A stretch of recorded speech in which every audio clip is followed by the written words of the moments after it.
I've been fake tanning for over 15 years and no one ever notices. They usually just think I've been on vacation or I've gotten a lot of sleep. But it's fake. And that's the point. But why should you care? Because the way you look changes how you feel and view yourself, and that in turn affects how your next boyfriend, your next girlfriend, or your future job see you. When you think of fake tan, you probably think of an orange streaky mess. But I'm gonna show you how to get a very natural tan, like you've just come back from a beach holiday or spent the summer on some daddy's yacht. Starting with the right prep. The first and probably most important step is exfoliation. I highly recommend you invest in a pair of gloves like this, because nothing else allows you to get to those little holes and crevices. Especially want to pay attention to the dry parts like your elbows, the wrists, the knees, and also right above the armpit area. It's also important to scrub off the old fake tan before applying a new one. So get in the shower, get your body all wet, put on your exfoliating gloves, and then here comes the best tip. Use an exfoliating scrub in combination with the exfoliating gloves. I specifically recommend the Dove exfoliating scrubs. The combination of the gloves and the scrub will give you the best scrub and the smoothest, softest skin of your life. Trust me, the next time you're close to someone, they will give you compliments on how soft your skin is and how amazing it feels. Now you want to take a generous amount of scrub, distribute it into the gloves, and then gently but firmly exfoliate your whole body and really remove all those dead skin cells. Now when you get out of the shower, you want to make sure you completely dry it off and then re-moisturize. Now pretty much any body lotion will do the trick, but the one I've been swearing by is the Neutrogena Hydro Boost body lotion. This is more of a lightweight gel texture. You shouldn't moisturize all over, but really only on the dry bits like the elbows, the wrists, the knees, the feet. You can do this whole prepping routine either the day before you tan or on the actual day. Personally, I'm quite last minute and I always do this whole routine just before I apply the tan. But you want to give the body lotion a few minutes to sink into the skin. Step 2 is actually applying the tan. Now personally, I've tried a lot of different brands when it comes to tanning mousses, tanning lotions, and tanning sprays. And I will link some options down below, but the one that I've been coming back to time and time again is actually the most affordable one, and it's Saint Moriz. Now this is great because it's available pretty much anywhere. It's super affordable but so effective and always turns out great. Now I use the classic self-tan mousse in the color medium, which if you're a similar skin tone to me, I highly recommend. Now I'm more on the fair side. If you have medium skin, I would go for the dark. If you have a deeper skin tone or black skin, you can still use a fake tan. You can use the deeper version of the Saint Moriz one, or Tropez for example makes a violet one, as does Isle of Paradise. These can beautifully enhance and enrich black skin tones. If you have fair skin like I do, don't go for the ultra dark, don't go for the super green, super deep orange or violet shades, because they will look obvious. I actually used to use the super dark one by Bondi Sands and I looked like an olive. When it comes to a classic fake tanning mousse like this one, you want to apply this ideally before you go to bed, because that just makes it a lot more easy for you not to mess it up. You know, in the daytime you might be running around, you might be sweating, you might be washing your hands constantly and spilling water, spilling things while cooking, etc. All things that might just mess up your tan. So ideally you want to do this whole routine before bed. However, there are other options like fake tans that you only have to apply for 10 minutes to a few hours. So you could look into those. Personally, I just always skip to a classic tanning mousse and apply it before bed for best results. Whatever you do, you never want to apply a tanning mousse with your bare hands, because it will be a mess and a nightmare. And this is how you end up with really bad stains around your wrist. You always want to make sure you get a tanning mitt. I would go with one that actually has fabric, has this protective plastic lining on the inside, because this actually prevents the tan from coming through the glove. Now let's say you want to be really low-key about it and just have a very easy life with your fake tan. You actually don't need to apply the fake tan all over your body. If you know you won't be in shorts or fully exposed with your whole upper body out, you don't need to fake tan your whole torso and your legs. You can actually just focus on the arms and the neck. For example, in the winter time, these are the only parts that I will fake tan. tan, because why go through all that hustle just to cover yourself up? Something that I personally pretty much always skip is actually the back as well as the hands. The back can be a bit of a pain to reach, and the hands often get a bit splotchy. So when it comes to fake tan, make your life easy, adjust it to the situation you are in. But let's say you're doing your whole body, I would always start with the back. Personally, I skip it so many times because I can't be bothered. If you don't go for a super dark tan, I think it's okay to skip the back. And I do have a little trick that allows you to get away with it much more easily that I'll show you later. If you want to do your back, you can either ask someone for help or you can order one of these devices that help you reach those far away places. One thing to mention is that these have a guide color, which means that they sort of have this colorant, sort of bronzy effect right away when you apply them, which then washes off in the shower. So it's not actually how the tan will end up looking. It's just sort of a guide color to show you where you've applied the tan and where the tan is still missing. But yeah, let's say you're done with your back, you want to do your arms. Now I tend to use around 4 to 5 pumps on each arm, but I start around my shoulder and then drag the tan all over my arm, just blending around the elbow, not taking the fake tan straight over the elbow. There's so much texture that they easily soak up the tan and look a lot more intense and splodgy more easily. So first up, you want to skip the elbow and you want to stop at the wrist and go all around the wrist, really blending in the tan. And then just with the bare axis that you still have on your glove, you want to lightly tap that onto the elbow. The same pretty much goes for the armpits. I wouldn't take the tan directly onto the armpits because that's an area where we sweat easily and that can mess up the tan. An area I like to focus a lot of the tan on are the shoulders because they always look amazing with that glow. You can then move on to your torso. I use around 6 pumps and really start in the tummy area, blending the tan all over your abs as well as your chest, as well as blending it down onto the sort of V area we have. Now you don't need to bring the tan all the way down to your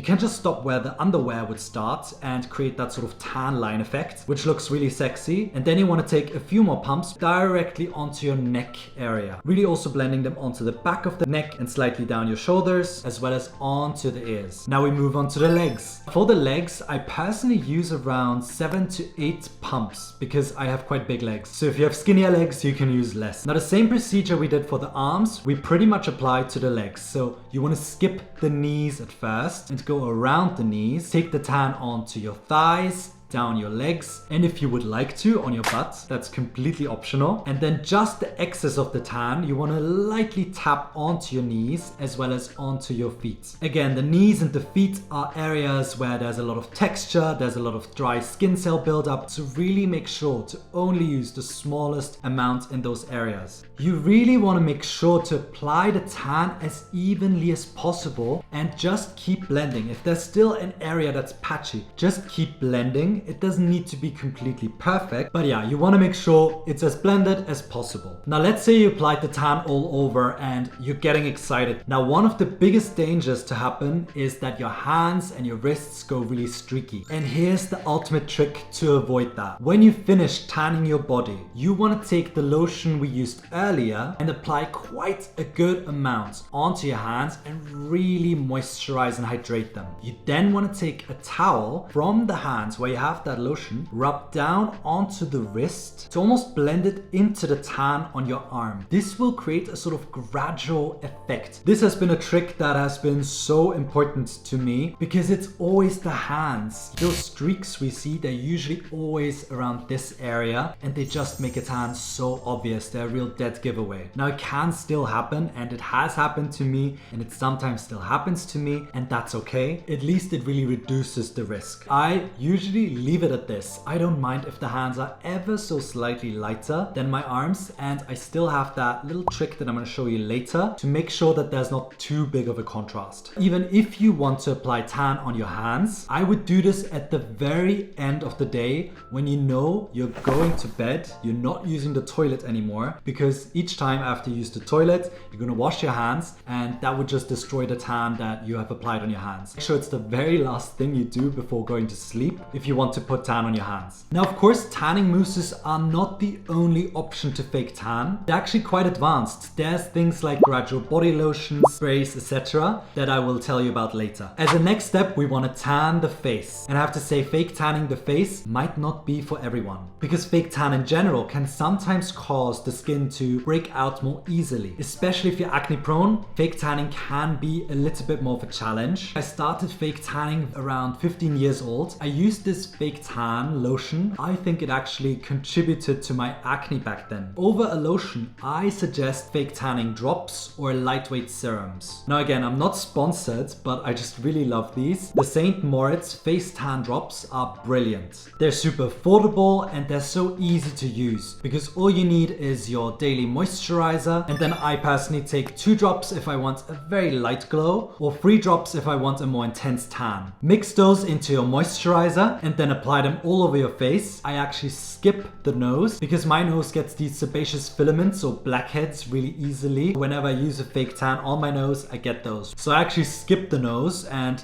honestly, it doesn't stand out too much, and if it ever does, I just use a little bit of bronzer and it's fine. But yeah, you can just really adjust it to you. If you have a lot of acne or breakouts in your butt, I would personally try to skip fake tanning over that area because it might not be the reason for the acne or the spots or the breakouts, but it doesn't usually help. Now, if you have really light blonde hair or light blonde eyebrows, you want to make sure to take a towel, just wet it a little bit and wipe those areas clean, because otherwise you can get fake tan stuck in your eyebrows or your hairline and it will look a bit streaky. Now, whether you apply the fake tan into your beard depends on how dense your beard is. If your beard is really thick, I would just tap the excess right along the edge. But if your beard is not that dense, you can actually apply a little bit throughout the beard. Just keep in mind again, if your beard hair is very light, it can lead to streaks. So in that case, again, I would focus it more onto the other areas of the face. Another great option I really swear by are the fake tan serums by Bondi Sands. The blue version is great if you want a very subtle tan. The purple is great if you need a more intense color. It's just a very lightweight serum formula that personally doesn't break me out. Now, once you applied your fake tan on your face, you need to wash your hands because otherwise your palms will be orange. And once you've done that, you can again moisturize and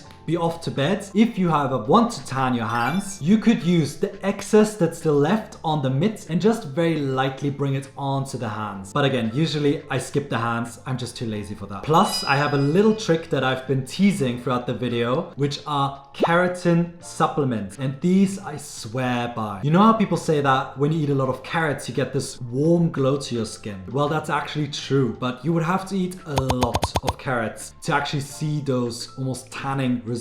Whereas it's much easier to take one of these keratin supplements to get that warm glow effect. Now, this is something I've been doing for years. You can get these over the counter in most countries to my knowledge. And for me, they work amazingly well. But please do your own research and consult a doctor about supplementations, side effects and things, because again, I'm not a doctor. But what these essentially do is if you keep taking them over a few weeks, your skin will just get this beautiful warm glow. Even if you have no makeup on, you have nothing on, you just have a little bit more warmth to your skin and will look immediately more attractive. I'm gonna actually show you what they look like. They're these orange little capsules filled with keratin. Keratin is, or it has vitamin A or beta carotene. I don't know the science behind it. I just know that if you take these regularly, there's not only health benefits to them, but your skin will get this beautiful glow. This is also really helpful if you want to tan your body, but you're lazy like me and you don't want to faff around with your hands or your back. You just want to have an easy life. I find that actually through taking these, my skin just has a bit more warmth to it, and the tan I apply on my arms just blends in better into the hand area. So I can skip on tanning my hands when taking these keratin supplements. Now, keratin on its own won't make you go super dark and tan. It will just add a subtle glow like your skin tone, but enhanced. You can use them on their own, but what I love the most is the combination of a subtle fake tan and keratin supplements. supplements. Now let's talk about some more fast options if you don't want to go through the process of applying fake tan mousse, if you just want something quick. Now there's so many amazing gradual tan lotions out there. One that I really love is the Balea one that you can get at DM here in Austria or Germany, but I think in Europe you should also be able to get them online. It's just affordable, it gives you a gradual tan, so it won't be as intense as a tanning mousse. It will be a bit softer, but you can build it up over time. Now with this, I would keep the same sort of guidelines in mind. I would still take a very small amount only onto the dry bits, and I would also suggest you do the whole exfoliation routine first. The brand Dove also makes amazing gradual tan lotions that are available pretty much anywhere. But yes, a tanning lotion can be a great option if you want a very soft tan, especially if you're a beginner and you just want to lightly dabble into fake tanning. That might be a good option for you. Another option I really enjoy are tanning waters or tanning sprays. This one is from Sundance. This I actually often use if I want to slightly touch up my fake tan. If you're someone like me and you use retinoids or exfoliate your face regularly, on those areas the fake tan can fade a bit faster than on the rest of your body. So I will often use a fake tan spray like this just on my neck area here where the fake tan fades a bit quicker. Now let's say you did your whole routine, you did your fake tan on your face, on your body, and you're ready for bed. What you want to do is take some oversized pajamas, ideally black, so you don't get any streaks onto those clothes. Ideally pajamas that cover your whole legs as well as your whole arms, so you don't rub your arms against each other at night and sort of get those streaks. Personally, I don't like sleeping in long clothes, so I usually break this rule, but it is something to consider. Now, if you have white sheets,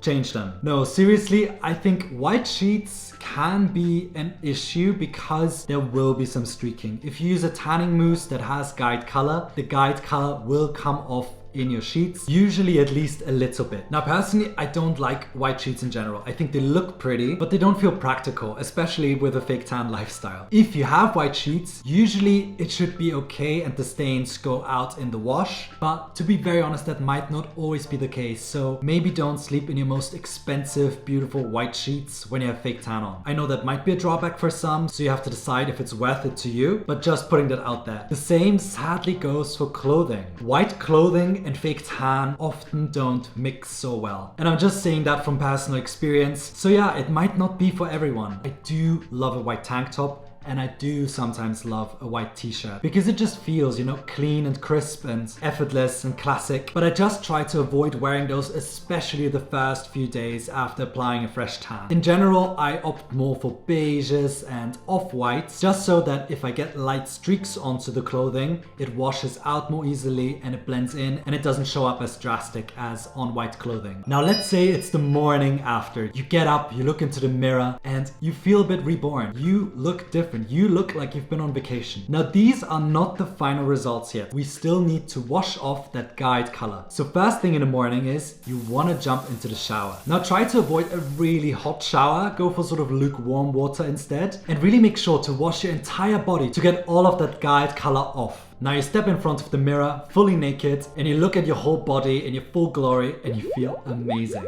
Now before you step out into the world to show everyone how amazing you look, wait, because there's one more step and it's important. You need to moisturize. If your goal is to keep the tan as long as possible, your biggest enemy now is dry skin. Because if your skin gets dry, the tan just flakes off a lot faster. So it's super important to moisturize daily from now on. You know, really go to town and apply with love or with rage, whatever you have most of. Now personally, if I moisturize every single day, I can get this tanning mousse to last around a week. Sometimes even a bit longer if I touch up with a spray. But for that, it's so important that you really make sure to moisturize your entire body. At least once a day, bonus points for twice a day. And now you look amazing and you feel amazing and you have that confidence boost that only a tan can provide. Please, if you ever feel low about yourself, about your looks, about where your life is at, whatever, try a fake tan because it really instantly can lift your mood so much. It really is a glow up in a bottle. Now let's talk about some tan enhancers. If you want to take it to the next level, you could do something that I often do, especially in videos,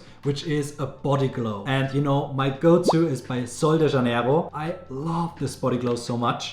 It's the Real Sunset Glow Oil. Comes in different shades, so there's one for deeper skin as well, if you want a bronzy look. But yeah, it just gives the most gorgeous, amazing glow to the skin. It also smells delicious. Now, if you want to additionally enhance your face a bit, or you don't really want to fake tan your face, but use a bronzer instead, I would suggest a cream bronzer. I would also highly suggest to use a sunburnt blush with a beautiful tan that you've created. The Say one in the color Cutie is a go-to in the summer for me. If you would like me to, I could actually do a whole video on those sun-kissed blushes and tan enhancers. I have posted some on my Instagram recently, so make sure to follow me there as well. Now, let's say you messed up a little bit. That's okay. It happens to all of us. From time to time, you will get a little bit of streakiness around your wrist. You might get a little patchy around your elbows or over-apply tan on your legs. Don't worry, it will fade. It's just a question of time. To make it fade a little bit quicker, you can use a warm towel with warm water and just gently but firmly rub and exfoliate the skin. Or you could do the whole exfoliation routine that we talked about in the shower, or use a glycolic acid like the one from The Ordinary and just take it onto those patchy areas, and within a few days you should be okay. But don't over exfoliate, don't combine all of these steps together, because you will aggravate your skin, and that's the last thing we want. And that's the whole routine. 15 years of tanning and testing and messing up so that you don't have to. Fake tan, in my opinion, isn't about looking fake. It's about looking like yourself, but a more glowing, enhanced version. To stick around and for more men's beauty tips and tricks, be sure to subscribe below and say hi in the comments. Thank you so much for watching. I'll see you in the next one. Bisous bisous, yours truly.